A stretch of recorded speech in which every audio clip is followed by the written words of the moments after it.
வணக்கம். தமிழ் ஃபுட் கார்னரில் இன்னைக்கு தக்காளி சாப்ஸ் பண்ண போகிறோம். இதனுடைய சுவை ரொம்ப ரொம்ப சூப்பராக இருக்கும். 6 மீடியம் சைஸ் தக்காளியை வாஷ் பண்ணிவிட்டு இந்த மாதிரி 4ஆக கீறி வச்சுருக்கேன். தனித்தனி துண்டுகளாக கட் பண்ணாமல் இந்த மாதிரி கீறி வச்சுக்கணும். கீரி நம்ம வதக்கினாதான் தக்காளியோட உள்பக்கமும் நல்லா வதங்கும். இந்த பேனில் 1/2 டேபிள் ஸ்பூன் எண்ணெய் சேர்க்குறேன். எண்ணெய் சூடானதும் ஒவ்வொரு தக்காளியாக இந்த எண்ணெயில் சேர்த்துட்டு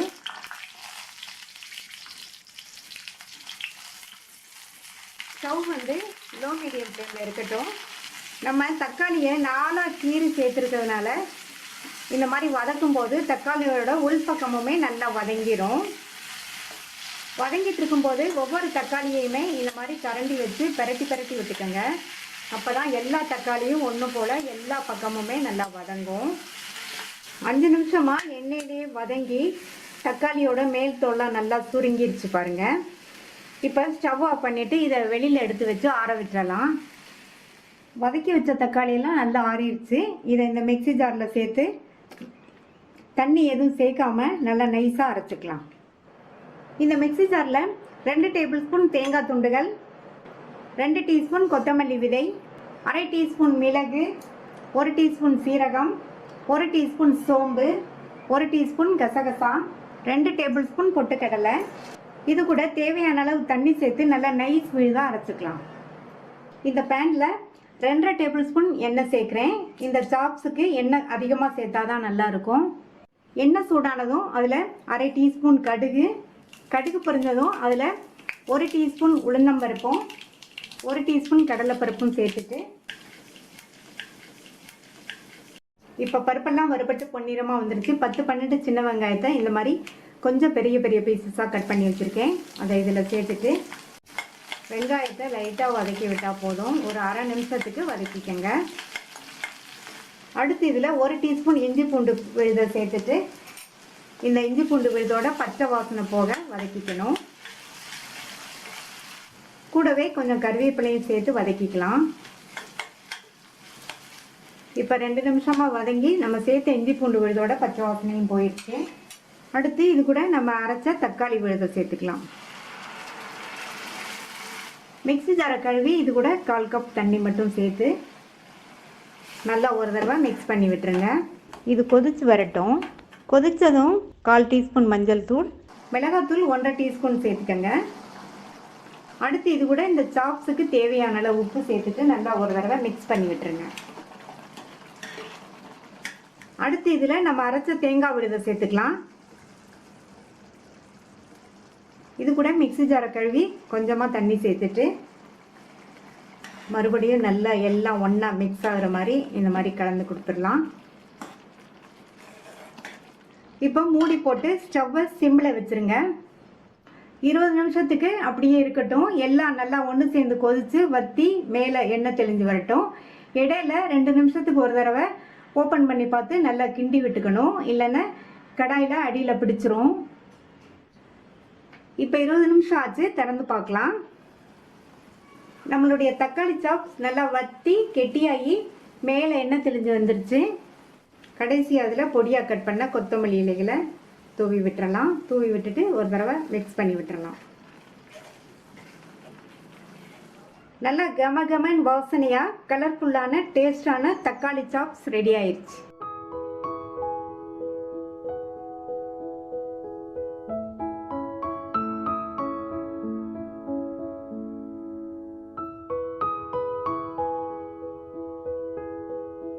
தக்காளி குழம்பு பண்ணுறதுக்கு 300 கிராம் தக்காளி பழம் எடுத்து வச்சுருக்கேன்.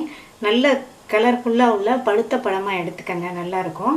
ஒவ்வொரு தக்காளியிலையும் நம்ம இந்த மாதிரி நடுவில் இந்த மாதிரி ப்ளஸ் மாதிரி மார்க் பண்ணிவிட்டு தண்ணியில் சேர்த்தோம்னா அது வெந்ததுக்கப்புறம் தோல் உரிக்கிறதுக்கு நல்ல ஈஸியாக இருக்கும். இந்த மாதிரி எல்லா தக்காளியிலையும் நடுவில் இந்த மாதிரி மார்க் பண்ணிக்கங்க. ஒரு பாத்திரத்தில் தண்ணி நல்லா கொதிச்சிட்ருக்கு. தக்காளி எல்லாத்தையும் இதில் சேர்த்துடலாம். இந்த தண்ணியில் ஒரு 3 நிமிஷம் கொதிக்கட்டும். 3 நிமிஷம் ஆச்சு. ஸ்டவ் ஆஃப் பண்ணிவிட்டு தக்காளி எடுத்து வெளியில் வச்சிடலாம். தக்காளி நல்லா ஆறிடுச்சு. இதனுடைய தோலை உரிச்சிட்டு அந்த பாத்திரத்தில் மாற்றிடலாம். இந்த மாதிரி நடுவில் கட் பண்ணி போட்டதுனால தோல் உரிக்கிறது ரொம்ப ஈஸியாக இருக்குது பாருங்கள். எல்லாத்தையும் உரிச்சிடலாம். தக்காளி ஆறிட்டு இருக்கட்டும். குழம்புல சேர்க்குறதுக்கு தேங்காய் விழுது அரைச்சிடலாம். ஒரு மிக்ஸி ஜாரில் 2 டேபிள் ஸ்பூன் தேங்காய் துருவல், 1/4 டீஸ்பூன் சீரகம், 1/2 டீஸ்பூன் சோம்பு, 1 டீஸ்பூன் கசகசாவை தண்ணியில் 1/2 மணி நேரமாக ஊற வச்சுருக்கேன். அதையும் சேர்த்து அரைச்சிடலாம். இந்த கசகசா சேர்த்து அரைச்சோம்னா அந்த தக்காளி குழம்பு வந்து டேஸ்ட் வந்து ரொம்ப ரொம்ப நல்லாயிருக்கும். இதில் கொஞ்சமாக தண்ணி சேர்த்து நல்லா நைஸாக அரைச்சிக்கலாம். தோல் உரித்த தக்காளியை இந்த மாதிரி மேஷர் வச்சு மசிச்சுக்கலாம், அல்லது மிக்ஸி ஜாரில் போட்டு அரைச்சிக்கோங்க. இப்போது நல்லா மசிச்சாச்சு. குழம்பு வச்சிடலாம். கடாயில் 1 டேபிள் ஸ்பூன் எண்ணெய் விட்டுருக்கேன். சூடாயிடுச்சு. அதில் 1/2 டீஸ்பூன் கடுகு பொரிஞ்சதும் அது கூட 1/4 டீஸ்பூன் சோம்பு, அது கூட 1/4 கப் போல் பொடியாக கட் பண்ண வெங்காயம், 4 பூண்டை இடித்து வச்சுருக்கேன், அதை சேர்த்துடலாம். 2 கீறின பச்சை மிளகாய்,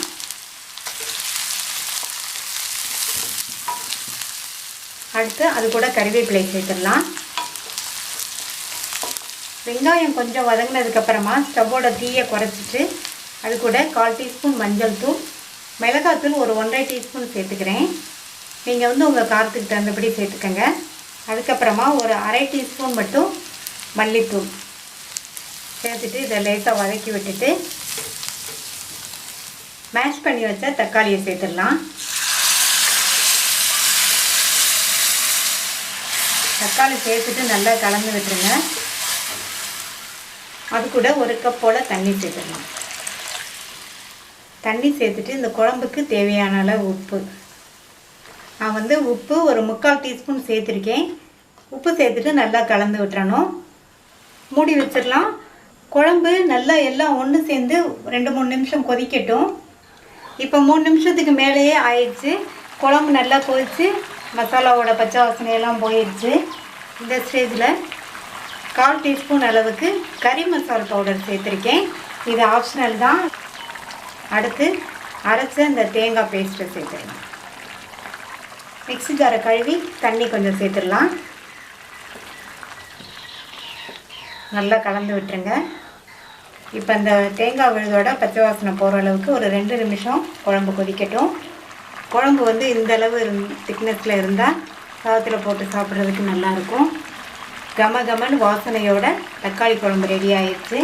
கடைசியாக இதில் கொத்தமல்லி தழை சேர்த்துடலாம். ஸ்டவ் ஆஃப் பண்ணிடலாம். டேஸ்டான தக்காளி குழம்பு ரெடி ஆயிடுச்சு.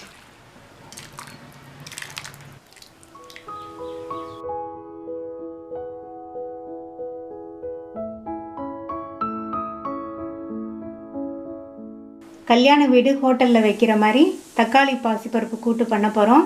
1/4 கிலோ தக்காளி பழத்தை சின்ன சின்ன துண்டுகளாக கட் பண்ணி வச்சுருக்கேன். 1/2 கப் பாசிப்பருப்பை கழுவிட்டு 1/2 மணி நேரமாக ஊற வச்சுருக்கேன். இப்போது இது ரெண்டையும் குக்கரில் வேக வைக்கணும். பாசிப்பருப்பையும் தக்காளியையும் குக்கரில் சேர்த்துடலாம். அது கூட 1 டேபிள் ஸ்பூன் போல் கட் பண்ண வெங்காயம், 1/4 டீஸ்பூன் மஞ்சள் தூள், 1/2 டீஸ்பூன் தனி மிளகாத்தூள். தண்ணி சேர்த்துக்கலாம். தண்ணி வந்து கொஞ்சமாக சேர்த்துக்கலாம். ஒரு 1/4 கப் போல் சேர்த்துருக்கேன்.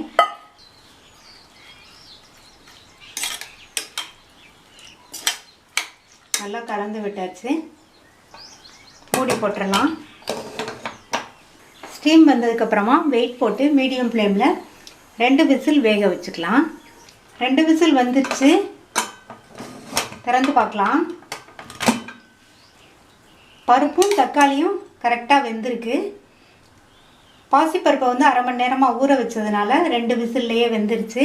நீங்கள் ஊற வைக்கலைன்னா 4 விசில் வச்சுக்கணும். அதே மாதிரி வேக வைக்கும்போது வந்து தண்ணி வந்து கம்மியாக சேர்த்துக்கணும். தக்காளியிலே நீர்ச்சத்து இருக்கிறதுனால தண்ணி கம்மியாக சேர்த்தா போதும். இப்போ இதை இறக்கி வச்சிடலாம். கடாயில் 2 டீஸ்பூன் எண்ணெய் விட்டு சூடாயிடுச்சு. நல்லெண்ணெய் விட்டுருக்கேன். அதில் கடுகு உளுந்தம்பருப்பு சேர்த்துடலாம். ரெண்டுமே 1/2 டீஸ்பூன் சேர்த்துருக்கேன். கடுகு பொரிஞ்சிருச்சு, உளுந்து செவக்க ஆரம்பிச்சிருச்சு. அது கூட 1/2 டீஸ்பூன் சீரகம் சேர்த்தோம்னா இந்த கூட்டு நல்லா வாசனையாக இருக்கும். அது கூட 2 கட் பண்ண காஞ்ச மிளகாய், அடுத்து கறிவேப்பிலை, அது கூட 2 பூண்டு பொடியாக கட் பண்ணது. பூண்டு வாசனையோட கூட்டு நல்லாயிருக்கும். சப்போஸ் பூண்டு வேண்டான்னு நினச்சிங்கன்னா இந்த ஸ்டேஜில் 1/4 டீஸ்பூன் பெருங்காய பவுடர் சேர்த்துக்கோங்க. அது கூட 1 டேபிள் ஸ்பூன் கட் பண்ண வெங்காயம். வேக வைக்கும்போது கொஞ்சம் வெங்காயம் சேர்த்தோம். இப்போ தாளிக்கும் போது சேர்த்துட்டோம்னா அந்த வெங்காய வாசனையோட கூட்டு நல்லாயிருக்கும். இந்த வெங்காயம் டிரான்ஸ்பரண்ட்டாக வர வரைக்கும் வதங்கட்டும். வெங்காயம் டிரான்ஸ்பரண்ட்டாக வதங்கிடுச்சு. இப்போ வெந்த தக்காளியையும் பாசிப்பருப்பையும் இதில் சேர்த்துடலாம். அதுக்கப்புறமா இந்த டிஷ்ஷுக்கு தேவையான அளவு உப்பு சேர்த்துடலாம். சேர்த்துட்டு நல்லா கலந்து விட்டுறலாம்.